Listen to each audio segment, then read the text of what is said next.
Bonjour, cette vidéo présente le cours sur la théorie des mécanismes. Elle a été conçue pour être illustrée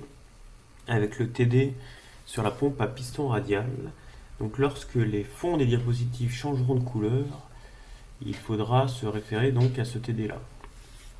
Donc cette première vidéo présente des rappels sur à la fois les liaisons normalisées mais aussi sur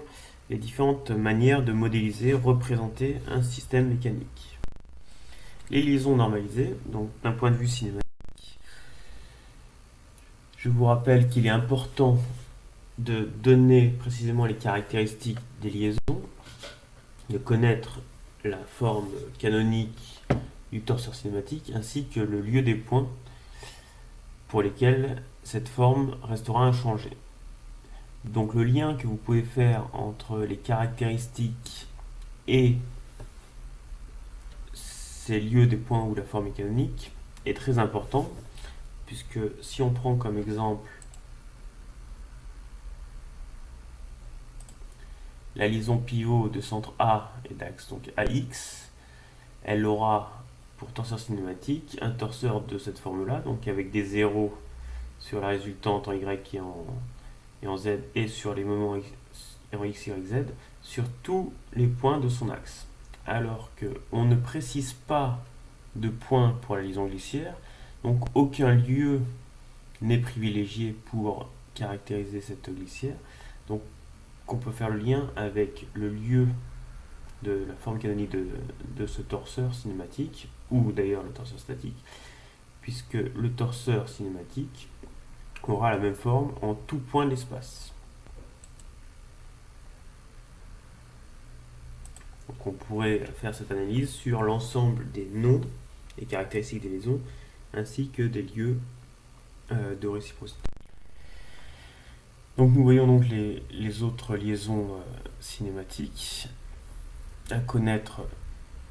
sur le bout des doigts. Donc maintenant nous allons rappeler les différentes façons que l'on peut rencontrer pour représenter un système mécanique avec différents schémas, le croquis, et qui peut être utilisé pour discuter en phase de préconception ou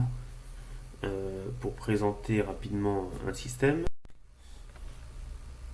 Le schéma technologique, alors qui est donc très important lors d'une conception,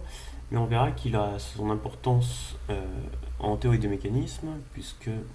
on pourra, par exemple sur cet exemple d'un touret à meuler, on remarque que le guidage en rotation de la meule est réalisé avec deux roulements à billes à contact radio, un qui va être arrêté en translation à gauche, à droite sur les bagues intérieures, et à gauche, à droite sur la bague extérieure, et un autre qui sera arrêté que sur la bague intérieure. Donc cette représentation architecturale nous donne déjà des informations sur les différentes actions mécaniques qui pourront être encaissées par ces roulements à billes, et donc vont nous orienter vers on modélisera donc ce guidage en rotation par l'association d'une rotule à droite et d'une ligne annulaire à gauche dans un schéma architectural, ce qui aura la même conséquence cinématique que le schéma cinématique minimal où l'on modélise l'ensemble par une liaison pivot, mais on verra donc dans ce cours que la différence des deux modèles pourra avoir son importance. Ensuite, nous avons déjà vu que nous pouvons avoir ce que l'on appelle des chaînes de solides dans un système mécanique qui peuvent être ouvertes, comme par exemple sur le robot Eric du laboratoire, où on voit que le graphe des liaisons représente donc une chaîne avec les différents maillons qui est ouverte, ou bien une chaîne fermée. Donc on voit ici le schéma cinématique du MaxSpeed,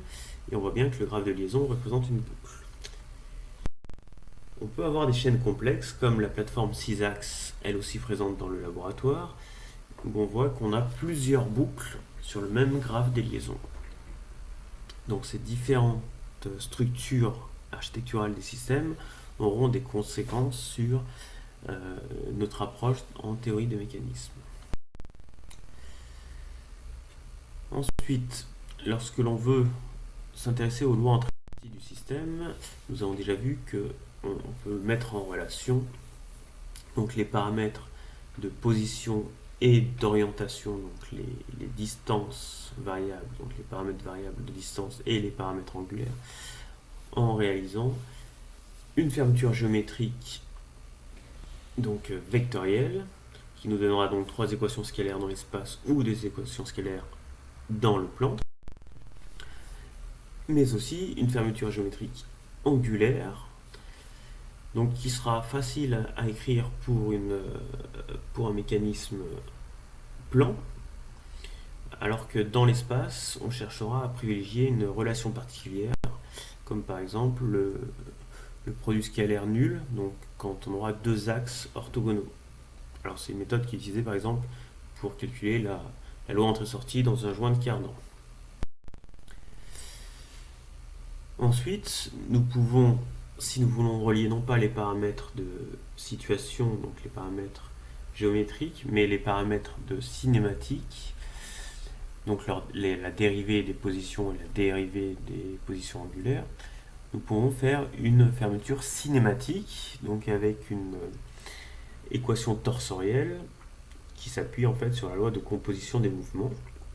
Donc dans l'espace, nous avons 6 équations scalaires et 3 équations dans le plan. Voilà, c'est tout pour cette première vidéo de rappel.